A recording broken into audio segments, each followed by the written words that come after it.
Hi, I'm Jalen Rose, and welcome to the Renaissance Man podcast, proudly presented by the New York Post. You know what it is, a show where we cover trends in fashion, entertainment, current events, and everything in between. I took some time to come up with this intro. I'm the best producer in the game, Jamila, as well. And we decided the intro for this show fit this next guest to a T. Uh-oh. And they say fearlessness is the mother of reinvention. I don't know. I might have to argue that with Tami Roman, the mother of reinvention. From reality show star to singer, businesswoman, and now actor starring alongside Octavia Spencer in the Apple TV series Truth Be Told. Please welcome my next guest, Tami Roman. Hey, how you doing? I'm doing well. Thank you for taking the You time. definitely took your time with it. I felt every word, the emotion was there. It was great. I loved it. Thank you. Yes, I appreciate that. So, for our audience, where did you grow up and how do you think it influenced your current outlook on life? Well, I was born in Mount Vernon, New York, money earning, and raised in White Plains, New York. So I'm a New York girl. And I think that definitely helped me be the person that I am today. Like if that song, if you can make it here, you can make it anywhere, is the absolute truth. And so you're groomed from, little on how to just be self-sufficient, be independent, and be a hustler. And so that's kind of the person that I am. And I still incorporate those characteristics to this day. The city that never sleeps. And I joke about turning the Big Apple into cider, but it's something to be from New York, right? I remember I first went there, so many high rises. I was overwhelmed. So many people on the street. They took my money playing three car Monte. Oh, come on, man. What was it like for you growing up in New York? It was just it's all I knew, so it's not like I could compare it to anything else. But we had our projects and we had our suburbs. You know what I mean? And for me, it's a melting pot and a mixture of every type of person that you could ever want to meet. And so I was here again. I was just groomed to be able to be adaptable, to be able to be resilient from a little kid, like I was a latchkey kid. So, just coming from that standpoint, it's like, you wake up, your mom's at work, you got to fix your own breakfast, you got to iron your clothes, you got to get off to school, you got to know how to get to school because there were no buses. So you got to understand direction. You know what I mean? Like little things like that kids right now just don't even have a clue about. Like everything is navigation. If that bitch don't tell you how to get somewhere, they don't know how to go, And so for me, it's just little things like that. Hell, I don't know. I'm sorry, that curse slipped. Yes, no, absolutely. No, yeah, express yourself. Okay. This is my show. This is the only show you're going to do, and I'm recording this. It's going to have a black producer and me. You can say whatever you want, whenever you want. Okay. So, it just groomed me to be a person that could maneuver through any type of situation. Absolutely. And for inspiration to, people that get a chance to see how talented you are and so multifaceted, what has it been like for you in that journey of growing up in New York City, but also reinventing yourself as somebody that wanted to work in the industry? Mm-hmm. Well, I always knew that I was destined for something that was going to be in the public eye. Now, what that was the challenge, because I've been in singing groups, I've modeled for a little bit, and it wasn't until I got on a reality show in 1993 that kind of changed that trajectory of my life. And when I came off of that show, people thought we were acting. And so they started calling me in for auditions. And so I was like, well, okay, child, I can get on over there and do this. And so I went in and I booked my first job and I was really good at it. And it wasn't until John Singleton put me in Boys in the Hood and I was really bad at it and he cut me out of the film. And Legend. listen, That man said, "You're not good, and we're just going to use your legs in this scene." So people see I get residuals for my legs. What part? Where? I haven't seen that movie a zillion times. Yeah, it's the barbecue, the backyard barbecue. Oh, Where those are the your baby runs legs. out of the kitchen into the yard, and those are my legs. He's running past my legs. I get checks every month for my legs.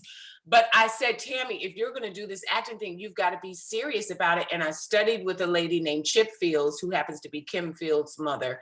And she changed my life and taught me everything that I needed to know about the craft of acting. And that's when it started taking off and I was being taken seriously as an actress. And Mrs. Fields is such a sweetheart. I got a chance to meet her before as well. Such a legend. Yes. Absolutely. Yes. And I'm glad you went there because this week's theme is real deal. And many people know about you, but not many do. So I'm going to introduce them, right? Because you were a cast member on The Real World's second season in Los Angeles. 93. The Real World. Yep. It ran for over 30 years. And you're right, since 93. Can you describe what the experience was like? But also, what was it like for you after filming Rap and the show started airing? Well, I didn't know what to expect with the experience of being on The Real World. I had never heard of the show when I auditioned for it. Somebody else, I used to work at an HIV healthcare center, and the young lady tried to get on it. And she came into my office crying, "Oh, I didn't get on The Real World." And I was like, "Well, what is that, girl?"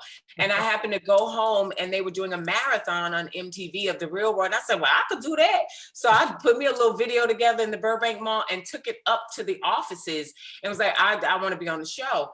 And, they watched my tape and put me on, but I didn't know what to expect moving into that house. Reality TV wasn't a thing like it is now. We didn't even know that the genre would be called reality TV. So for me, it was like, oh, y'all gonna pay my rent for 6 months and I get to live at the beach and I can deal with these 6, 7 people. Okay, cool. Got it. Be there 9. Cool. And so that's what it was. But once it wrapped, I saw the impact that this show was having on the community as a whole. With my moments in particular, I'm going there just living they said, live your life. That's what I did. So it's like working at an HIV healthcare center at a time where people weren't trying to be on the front lines. We didn't even know really that people at this level of the game 27 years later could live healthy lives being HIV positive. It was at a time where we were scared and didn't know what to do with this epidemic. So I was working there. I, had an abortion on the show, trying to show irresponsibility with sexual promiscuity. I got my mouth wired on the show because I was dealing with body dysmorphia and bulimia, so a lot of those things people weren't talking about in 93. Correct. So the impact was great. And it really spawned this cycle of me realizing that it's okay to be me. A lot of people want to be somebody else, or they want to do something because somebody else is doing it. And it's like, no, you're good enough. People like you, and I've just kept that my entire life. It's just what you see is what you get. That's one of the things that you hope that people develop as we start to age and mature is when you look yourself in the mirror, you don't see your manager or representative. Yeah, your representative. Yeah. You're like able to see and be your true self. Mm-hmm. And you're right, because back then, like reality TV seemed like this experimental look almost at correct behavior. Especially it was 2011, you're on The Real World and you joined the cast of Basketball Wives. Yes. And you were living with strangers and start getting into your personal life, as you just mentioned. So how did you combat like that celebrity? And do you feel the show had any negative effects on your life? Are we talking Basketball Wives? Any of them? Because, when you do what we do for a living, you now become vulnerable because we allow people in when we tell them about our personal good, bad days. Right. Me living my life, I've always been an open book. I feel that I'm a living testimony. So whatever it is, whether it's good or bad, whether it's positive or mistake, I feel that somebody can learn from it. That's the positive. I think when I got onto basketball wise, reality TV had changed in what it was presenting and the narratives that it was putting out, because now they were crafting characters and storylines. And when I did the real world, that's not what it was. It's like they showed it how it happened in real time. Right. So I think the negative was that there's a lot of perception, public perception, that I was broke, I was destitute, I let them tell it. It was like I was damn near homeless and living in a box. It's like, guys, I used to be married to Kenny Anderson.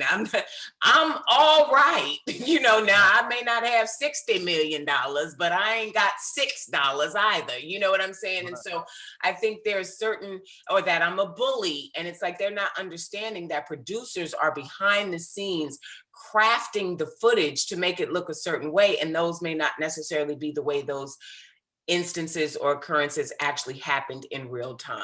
So that would be the only negative that I would have to say about reality TV, is that people need to really look at it now, specifically with it not being a show like The Real World that just really just captures what's happening. Look at it for entertainment. It's mindless entertainment, and with the celebrity of it all, just to touch on that, because I know that was a part of the question. I don't mind the celebrity of it all, because I'm a private person. Right. So for me, I'm in the house most of the time. Like, I keep to myself, I keep with my family. And when I go out, it's because I'm okay with, if somebody comes up and asks for a picture, yes, I'm going to give you a picture if you want to. We ain't shaking and hugging no more because of COVID. But, there was a time you want to hug, I'm going to give you a hug. You want to stand there and have at least a 5-minute conversation, I'm going to do that with you, because I'm prepared to go out. If I don't want to have that or be a part of that, then I stay in the house. Right, absolutely. And I mentioned fearless in the intro because that seemed to be an ongoing thread in your community. I mean, in your career. Like I said, you've done reality TV with The Real World and Basketball Wives. You act. I also found out that you were in an R&B group in the 90s. You now have a footwear line for women. You hosted your own very popular web series called Bionic Chronicles. Mm-hmm. You seem like the kind of person that doesn't care about failure and wants to try everything. Where does that come from? That comes from my mother. I never saw my mother give in or give up. I saw her work 3 jobs most of my life. And so for me, it's like, you only live once. You only have one life to live. If somebody tells me no, or if it doesn't work, then I'm right back where I started. I haven't lost anything. But if they tell me yes, or it does work, then I've elevated from where I was. So I always try. But I also always pick things that are organic and authentic to me. I never do anything just because somebody else is doing it. It has to be real for me. Absolutely. Tell us more about your footwear line and the web series Bionic Chronicles. Well, the footwear line was a limited edition with a young lady named Jessica Rich, and it did really well. And then, we went on and parted ways. I'm the type of person to go, I want to try that. And then at least I can say I did it. Like with my makeup line, TR Love, it's like I wanted to try it. I wanted to see how I could do with makeup. I got a deal with Walgreens and got it sold there. And then it was like, I did it. I was one of the first people to take it from online to retail, and now it's like with Bionic Chronicles, that was just like Instagram thing that I was doing. And then I was like, but this could be bigger than Instagram. And so I went out and got me a deal with Tidal, and we made it a series, and so it's things like that where it's like, well, what's the level up, as Sierra's song said, and just trying to figure out how to always keep expanding and evolving. I wanted to write a book. And so I did that. You know what I mean? I got with a writer, Wendy J. Turner was my co-writer. And so now I can add author to my, to my bio. It's like things like that. Anything I want to do, I will at least try. Well, one thing you've been doing for a while is acting. And how about this? I actually remember your episode in Married with Children. Oh, that was one of my first jobs. Absolutely. Now check this out. You're about to star in 2 TV series, Yes. the Miss Pat Show on BET Plus, Yes. which also kind of looks like a cross between Seinfeld and Roseanne. Hopefully you like that comparison. Yes. And The Truth Be Told, starring Octavia Spencer on Apple Plus. What's the biggest difference between the two characters you're portraying? Well, on Truth Be Told, which is with Octavia Spencer, we are a part of a motorcycle club, and I play Octavia's sexy stepmother who's married to her father, who is played by Ron C. Jones, who's amazing. He's like my celebrity crush. But so that character is very specific, very rooted, very grounded in being the family kind of glue, so to speak, between Octavia and her father. Where with the Miss Pat Show, that character is a recovering crack addict. And so there's the difference. No, but some of the greatest have done it. You see Holly Berry, you see yes, Samuel L. Jackson, yes, Chris Rock.